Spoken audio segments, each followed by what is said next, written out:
It is my honor to introduce another colleague on the Select Committee. Sean Casten of Illinois not only brings a lot of expertise and passion to climate change, he is a member of Congress who, as a freshman, hit the ground running with climate leadership as his very top priority. He's a great colleague and a great member of this committee. Sean Casten.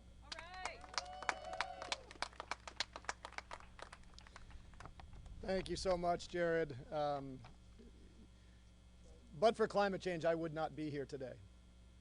As many of you know, I spent 20 years in the clean energy industry before coming to Congress, 16 of them as the CEO of 2 different companies which were involved in the construction operation of more than 80 different clean energy plants. There are no thermodynamic laws, there are no economic laws that prevent us from building a lot more of those. But there are a lot of United States laws that get in the way. And the good news is that those are the only one of those 3 laws that you can change. I want to thank Chair Castor and Speaker Pelosi for giving the climate crisis the attention it deserves and for inviting me to serve on this committee. This report would not be possible without them. Carbon dioxide is a totally unique pollutant. It's the only one that costs you money to produce. You have to buy the fuel before you burn it. That means that reducing the amount of fuel it takes to provide us with our modern lifestyle will save us money and reduce pollution. Now, there's of course a role for new technology as well, but we have a massive opportunity to deploy existing technologies and at least double the efficiency with which we turn $1 of fuel into a lot of dollars of economic activity. Now, I don't say this out of some naivete. As much as I care about climate, most of my customers, most of my investors did not. They cared about earning a return on their investment. And if we in Congress apply that same economic self-interest to our energy and environmental policy, we will introduce massive growth and ensure a sustainable and clean future for our children. That's what this report does. It recognizes that our energy markets are not efficient.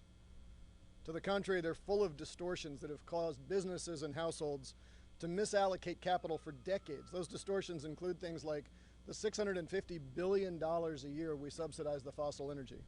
They include things like the split incentive problem in the building space, cost plus utility regulation, and a consistent failure to consistently price externalities. This is our opportunity. Because in many cases, getting to a level playing field just requires removing the subsidies that are enjoyed by incumbent polluting participants. And when we level that playing field, the American consumer and the environment wins. Now, in this report, we recommend establishing a national climate bank to remove the financial barriers to capital-intensive energy projects. We recommend requiring publicly traded companies to disclose their climate-related exposure so that reward-seeking capital can better understand the risks they're taking on. Stripping oil and gas companies of market-distorting tax breaks, putting a price on carbon.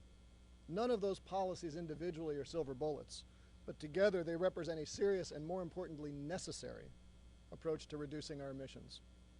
I'm proud of this report. I want to thank all my colleagues on the committee. It has truly been a pleasure working with all of you, and I want to close with the wisdom of Winston Churchill. The era of procrastination, of half measures, of soothing and baffling expedients, of delays is coming to its close. In its place, we are entering an era of consequences. We all know what we have to do. Let's get to work. It is now my pleasure to introduce fellow freshman, fellow clean energy business guy, fellow nerd, Mike Levin from California.